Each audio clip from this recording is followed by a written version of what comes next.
सभी साथियों को मेरा नमस्कार है। आपका स्वागत है हमारे सब कुछ जानना यूट्यूब चैनल पर। मेरा नाम है सुभाष सैनी। तो पाकिस्तान का पीओके पर कब्जा ख़त्म, भारत ने चल दी चीन वाली चाल और वाकई में बदल जाएगा दुश्मन का भूगोल। तो साथियों, बात करते हैं पाकिस्तान और इंडिया की, और बीच में जो अफ़गानिस्तान बढ़िया से काम कर रहा है पाकिस्तान के लिए। तो पाकिस्तान के रक्षा मंत्री सेना प्रमुख का सबसे पाकिस्तान का भूगोल बदलने वाली बात कह रहे हैं। तो ऐसे में सोशल मीडिया पर लोग सवाल पूछ रहे हैं कि क्या भारत कोई बड़ी तैयारी कर रहा है, क्या ये ऑपरेशन सिंधु 2.0 की हलचल है। तो साथियों, बात करते हैं कि जो है पीओके और इंडिया की। अब भारत चाहता है कि पीओके को लेना। तो पाकिस्तान ऑक्युपाइड कश्मीर जो पीओके है, तो पीओके भारत का ही एक अभिन्न अंग है। इसमें ज़बरदस्ती पाकिस्तान ने कब्जा किया हुआ है। तो अब भारत चाहता है कि क्यों ना इसको मिला लिया जाए। इसी पर बात करते हैं। और इसमें चीन क्या चाहता है और चीन की जो भावनाएं हैं उससे क्या निष्कर्ष निकलता है, वो भी हम इस वीडियो के माध्यम से जानेंगे। तो पहले बात करते हैं। रक्षा मंत्री राजनाथ सिंह ने दशहरे के दिन पाकिस्तान को यह चेतावनी दे दी कि क्रीक क्षेत्र पाकिस्तान की किसी भी दुस्साहस का ऐसा निर्णायक जवाब दिया जाएगा कि इतिहास और भूगोल दोनों ही बदल देंगे। पाकिस्तान को याद रखना चाहिए कि कराची जाने का एक रास्ता सर क्रीक से होकर गुजरात है। वही एक दिन बाद में भारतीय सेना के प्रमुख जनरल उपेंद्र द्विवेदी ने कहा है कि अगर पाकिस्तान को भूगोल पर अपनी जगह चाहिए, वह आतंकवाद फैलाने से बाज आ जाए। साफ साफ बात कह दी है। जनरल उपेंद्र द्विवेदी ने कहा है कि ऑपरेशन 2.0 में समय नहीं बढ़तेगा, यानी कि नया ऑपरेशन चालू हो जाएगा। अगली बार पाकिस्तान का भूगोल बदल देंगे। इसके बाद एक दिन पहले ही गृह मंत्री अमित शाह ने भी जम्मू कश्मीर की सुरक्षा पर बड़ी बैठक की। ऐसे में सोशल मीडिया एक्स पर लोग सवाल कर रहे हैं कि सरकार के स्तर पर कुछ तो तैयारी चल रही है।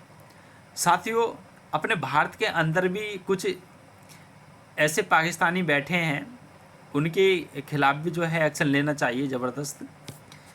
तो लोग बोल कर सरकार कुछ तो कर रही है, इसकी तैयारी में जुटे हुए हैं। तो सोशल मीडिया एक्स पर एक यूज़र ने लिखा है, पहले रक्षा मंत्री का बयान कि भूगोल बदल देंगे, उसके बाद एयरफोर्स आर्मी चीफ के तौर पर ऐसे बयान, और बाद में विदेश मंत्री ने दोहराया कि पीओके हमारा है।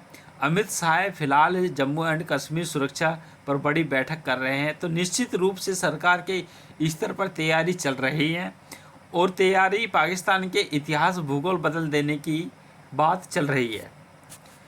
ऑपरेशन गुलमर्ग पर पाकिस्तान ने कब्जाया था पीओके, अब उसकी बात करते हैं। तो defence analyst lieutenant colonel JS Sodhi बताते हैं कि ऑपरेशन गुलमर्ग के तहत पाकिस्तान कबालियों की मदद से जम्मू कश्मीर का 1/3 हिस्सा अपने कब्जे में ले लिया। भारत अगर उस वक्त संयुक्त राष्ट्र नहीं जाता तो आज हालात कुछ और होते। पीओके रणनीति रूप से भारत के लिए काफ़ी अहम है। यह जम्मू कश्मीर के साथ साथ कई अंतर्राष्ट्रीय सीमाएं साझा करता है। तो इसमें पश्चिम पाकिस्तान का पंजाब और उत्तर पश्चिमी सीमांत प्रांत यानी कि खैबर पख्तूनख्वा, उत्तर पश्चिम में अफ़गानिस्तान का लाखन होल और उत्तर में चीन सियांग प्रांत शामिल है। करीब 13,000 वर्ग किलोमीटर इस इलाके में तकरीबन 30 लाख आबादी रहती है। तो पीओके में आए दिन पाकिस्तान के खिलाफ प्रदर्शन होते रहते हैं। बात करते हैं कि पीओके की लड़ाई में चीन भी देगा पाकिस्तान का साथ। हो सकता है कि बैक एंट्री के माध्यम से ये चीन ये काम करे। तो डिफेंस एक्सपर्ट जे सोढ़ी ने अनुसार पीओके हासिल करना इतना आसान नहीं है। 2019 में पूर्व सेनाध्यक्ष जनरल दीपक कपूर ने बताया दिया कि पीओके को हासिल करना बेहद मुश्किल है। 9 अगस्त 2023 को एक लेख में पूर्व सेना अध्यक्ष जनरल एम नरवणे ने भी कहा है कि आज के ज़माने में टू फ्रंट वॉर कोई नहीं जीत पाया। सोडी के अनुसार अगर पीओके के लिए जंग होगी तो उसमें सिर्फ पाकिस्तानी से जंग नहीं होगी, उसमें चीन भी कूदेगा। तो रूस को यूक्रेन से जंग करते हुए 2 साल का वक्त हो चुका है, मगर वह अभी भी तक यूक्रेन को हरा नहीं पाया। वहीं 7 महीने से ज़्यादा का समय हो गया है छोटे से गाजा पट्टी में हमला करते हुए, मगर इजराइल को अभी तक कामयाबी नहीं मिली। ऐसे में पीओके भी हासिल करना उतना आसान नहीं होगा। साथियों, मेरे प्यारे साथियों, मेरे देशवासियों, इस बात को ज़रूर ध्यान रखना कि पीओके पर अक्सर हर जवान या भारत नागरिक चाहता है कि जो है पीओके ले लें, तो वो इतना आसान नहीं है। रणनीति और राजनीति भी ज़रूरी है। अब जैसे हालात पीओके में चल रहे हैं पाकिस्तान के खिलाफ, ऐसे में अगर पीओके ये कह दे कि वहाँ की जनता कि हम भारत में मिलना चाहते हैं या हमारा भारत में रहना चाहते हैं, तो तब ये काफ़ी प्रयास हो सकता है कि भारत में मिल जाए।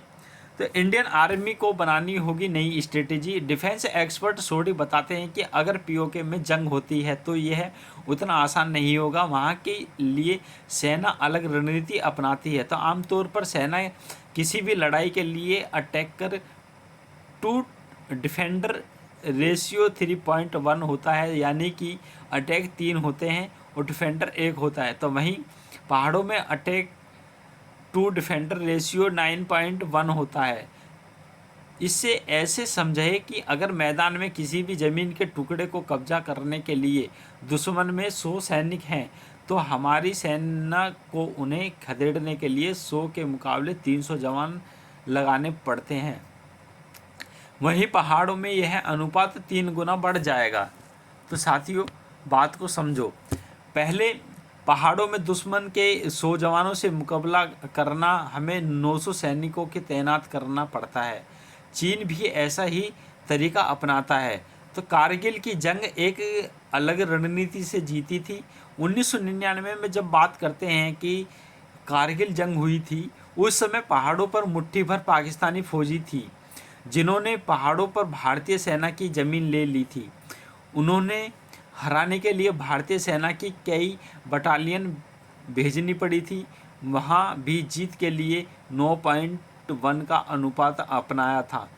आज के ज़माने में लाइन ऑफ एक्चुअल कंट्रोल और लाइन ऑफ कंट्रोल दोनों ही जगहों पर भारत को मुकाबला करना पड़ रहा है।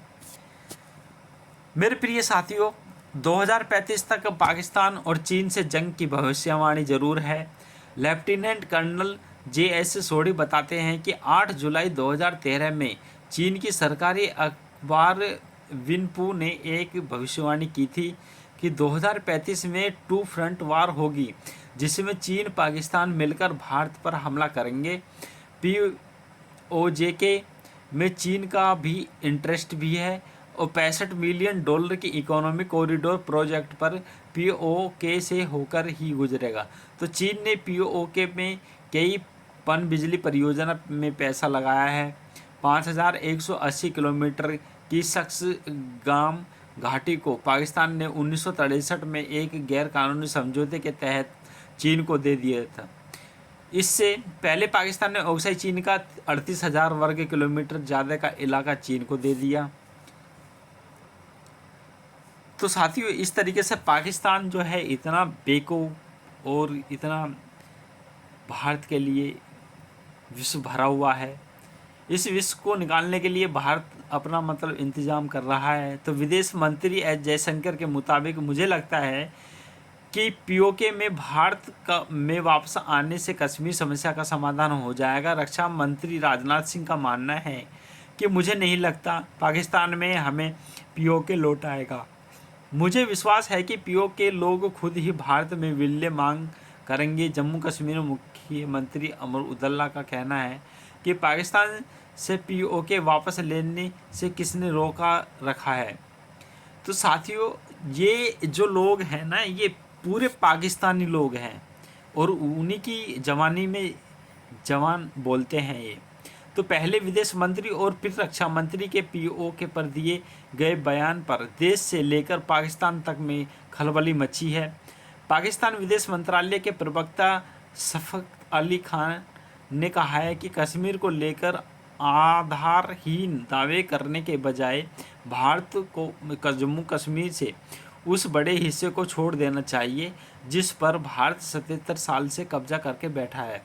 वैसे यह हंगामा होना लाजमी भी है, तभी तो जम्मू कश्मीर विधानसभा में मुख्यमंत्री उमर अब्दुल्ला ने पीओके को लेकर सरकार पर तंज कसा है। तो ऐसे पहले यह जान ले कि पीओके है क्या और जिसको लेकर इतना हाय तौबा मची हुई है। बात करें कि मुख्यमंत्री उमर अब्दुल्ला जो हैं ये पहले पाकिस्तान की तोती में ही तोती बोलते थे और वही काम करते थे, और वही ये तोती अब फिर दोबारा से बोल रहे हैं कि पाकिस्तान से पीओके वापस लेने से किसने रोका है। भाई जब तुम पहले लोग थे और उस समय सरकार थी, उस समय पीओके में इतने अत्याचार और जम्मू कश्मीर में इतनी जवान मारे गए, तो इन लोगों का ही इसमें बहुत बड़ा योगदान रहा। तो पहले विदेश मंत्री और फिर रक्षा मंत्री पीओके पर दिए गए बयान को जो बयान देश से लेकर पाकिस्तान तक में खलबली मची है। तो पाकिस्तान विदेश मंत्रालय के प्रवक्ता शफकत अली खान ने कहा है कि कश्मीर को लेकर आधारहीन दावे के करने के बजाय भारत को जम्मू कश्मीर से उस बड़े हिस्से को छोड़ देना चाहिए। देखो किस तरीके की बात कर रहे हैं, जिस पर भारत 77 साल से कब्जा करके बैठा है, तो वैसे हंगामा होना लाजमी भी है। तभी जम्मू कश्मीर विधानसभा के मुख्यमंत्री अब्दुल्ला ने कहा कि पीओके को लेकर सरकार पर तंज कस रहा है। तो ऐसी बात करते हैं ये लोग। जम्मू कश्मीर के सीएम जो अब्दुल्ला हैं, जब ब्रिटिश हुकूमत से आज़ाद हुआ भारत, तो अब बात करते हैं कि ये कहानी किस तरीके से पीओके की कहानी बनी। जब 1947 में ब्रिटिश हुकूमत से भारत आज़ाद हुआ तो देश का दो भागों में बंटवारा कर दिया गया। किसने किया? अंग्रेज़ों ने। एक हिस्सा भारत कहलाया और दूसरा पाकिस्तान। उस समय ज़्यादातर मुस्लिम बहुल इलाका पाकिस्तान में शामिल हो गया और हिंदू बहुल इलाका भारत हिस्सा रहा। इसके बावजूद कुछ ऐसे राजा और नवाब थे जो शुरू में तय नहीं कर पाए कि भारत में ही रहेंगे या पाकिस्तान में शामिल होंगे। उस वक्त जम्मू कश्मीर के महाराजा हरी सिंह भी कुछ ऐसा ही खामख्याली में थे। हरी सिंह के सामने दोनों विकल्प थे और अपनी रियासत को भारत में शामिल करके पाकिस्तान में, लेकिन हरी सिंह कुछ भी फैसला नहीं कर पा रहे थे। वस्तुतः वह चाह रहे थे कि भारत और पाकिस्तान में शामिल होने के बजाय जम्मू कश्मीर आज़ाद देश बना रहे। यह बात पाकिस्तान को रास नहीं आई और उसने काबालियों को आड़ में कश्मीर पर हमला बोल दिया। उस हमले का सामना कर पाना महाराजा हरी सिंह के बस में नहीं था। ऐसे में हरी सिंह ने भारत सरकार से मदद मांगी और भारत सरकार ने साफ कर दिया कि वह मदद के लिए अपनी सेना तभी भेज सकते हैं जब महाराज हरी सिंह जम्मू कश्मीर का विलय भारत में कर दे। तब तक महाराजा भारत की मानते तब तक काफ़ी देरी हो चुकी थी। काबालियों ने कश्मीर के एक बड़े हिस्से पर कब्जा कर लिया था जिस पर पाकिस्तानी आज भी जमाए बैठा है। इसी को हम पाकिस्तान कब्जे वाला कश्मीर या पीओके अधिकृत कश्मीर कहते हैं। तो पीओके का कुल क्षेत्रफल करीब 13,297 स्क्वायर किलोमीटर है, जबकि जम्मू कश्मीर का कुल एरिया 42,241 स्क्वायर है किलोमीटर की बात करें तो वहीं पीओके की कुल आबादी 40 लाख है, तो जम्मू कश्मीर की करीब 1.25 करोड़ है। तो पीओके में आए दिन होते रहते हैं प्रदर्शन। जो पीओके की जनता है वो वहाँ काफ़ी अत्याचार सह रही है। पाकिस्तान जो है काफ़ी फैसिलिटी है पीओके को चाहिए वो पाकिस्तान दे नहीं रहा। तो वैसा कहने तो पीओके को लेकर पाकिस्तान सरकार दावा करती है उसकी अपनी सरकार है, अपना राष्ट्रपति और प्रधानमंत्री होता है, लेकिन यह सब पाकिस्तान सरकार की कठपुतली होती है। आए दिन लोग यहाँ पाकिस्तान सरकार के खिलाफ प्रदर्शन करते रहते हैं। लोगों की आम शिकायत यह इलाका विकास से कोसों दूर है, यहाँ पढ़ने के लिए अच्छे स्कूल नहीं हैं और न ही वहाँ काम करने का अवसर या नौकरी। अब यहाँ के लोगों के लिए जो पाकिस्तान की मुखालफत करने के अलावा कोई और रास्ता नहीं है। उनको लगता है कि उनके साथ लगातार भेदभाव होता रहा, इसी वजह से आज़ादी या फिर भारत में विलय की मांग करते रहते हैं। इसके बदले उन्हें अक्सर पाकिस्तान सेना की पिटाई या फिर गोलीबारी में भी मिलती है। तो जो पाकिस्तानी सेना की जो पिटाई और फिर गोली ही मिलती है, ये काफ़ी अपने में बड़ी बात है। तो बातचीत से नहीं सुलझेगा पीओके का मुद्दा, तो फिर क्या होगा?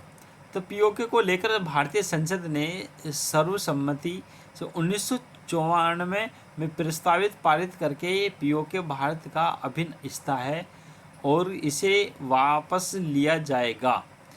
इतना ही मोदी सरकार ने 2019 में संसद के जम्मू कश्मीर अधिकृत 370 को ख़त्म करने के साथ उसका विशेष राज्य का दर्जा भी ख़त्म कर दिया।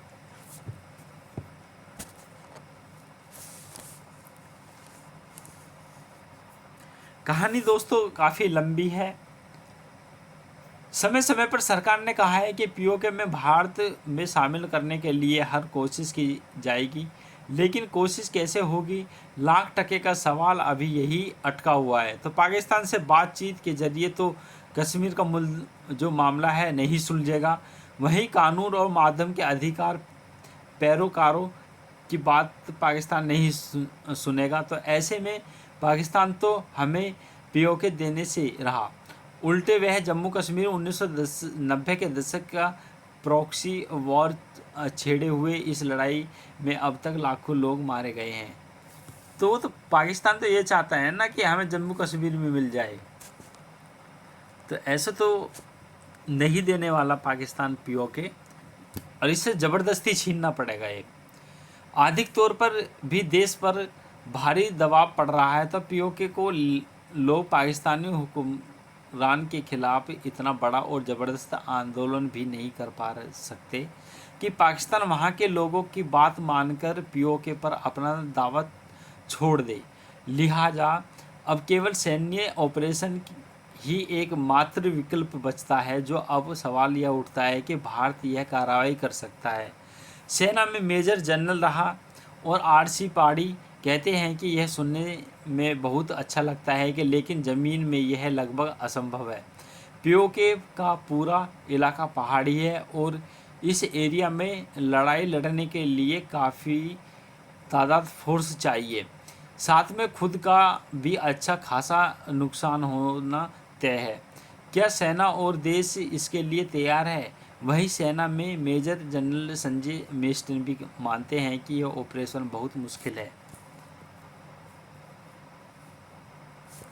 भारत की राहत में क्या चुनौतियां आई? तो आरसी पहाड़ी कहते हैं कि पीओके को कोई एक पहाड़ी नहीं है, आप सरप्राइज तरीके से कब्जा कर ले। आपको पहाड़ों पर जो बैठे दुश्मन के खिलाफ कार्रवाई करनी है। इसके लिए सैनिकों की तादाद दुश्मन से कम 10 गुना से अधिक होनी चाहिए। हथियार और साजो सामान भारी भरकम चाहिए। इसके बिना यह सब इतना आसान नहीं है। सेना को एक ही हालत में सफलता मिल सकती है जब पीओके के लोग बांग्लादेश में तत्कालीन मुक्ति वाहिनी की तर्ज पर पाकिस्तानी सेना और हुकूमत के खिलाफ विद्रोह कर दें। लोग सड़कों पर उतर आए, पाकिस्तानी सेना के मूवमेंट को रोक दें। लोग कहते हैं कि हमें भारत में शामिल होना चाहिए और होना है, तो हमें पाकिस्तान के साथ नहीं रहना। फिर कहीं जाकर भारत में पीओके शामिल हो जाएगा।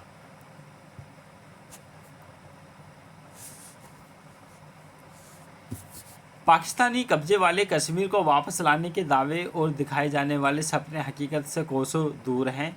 रूस यूक्रेन की लड़ाई इस बात का सबूत है कि आज के युग में किसी बड़े हिस्से पर कब्जा कर पाना लगभग असंभव है। इसके अलावा पाकिस्तान के पीछे काफ़ी इस्लामिक देश भी गाए बगाए खड़े रहते हैं और अब तो भारत के सबसे बड़े दुश्मन चीन की पाकिस्तान के साथ गलतफहमियां की किसी भी छुपी हुई नहीं है। तो राजनीतिक पीढ़ियों के बकौल मतदाताओं की भावनाओं की फसल को काटने के लिए पीओके में भारत में मिलाने का सपना बनाए रखना होगा, भले ही वह कभी न कभी हकीकत में बदल जाएगा। साथियों, काफ़ी लंबी वीडियो थी और ये काफ़ी बड़ा चैप्टर भी था और हमने अपने चैनल के माध्यम से जो ये सब कुछ बताया है, तो कठिनाइयाँ बहुत हैं। साथियों, मेरे पूरे देशवासियों से यही कहना है कि कभी पीओके लेना पड़े तो भारत अपना पूरा योगदान और जो भारत के देशवासी हैं पूरा योगदान डाल दें, तभी हम इसको ले पाएंगे। साथ ही इस वीडियो को शेयर और सब्सक्राइब ज़रूर करना। Thank you for watching this video.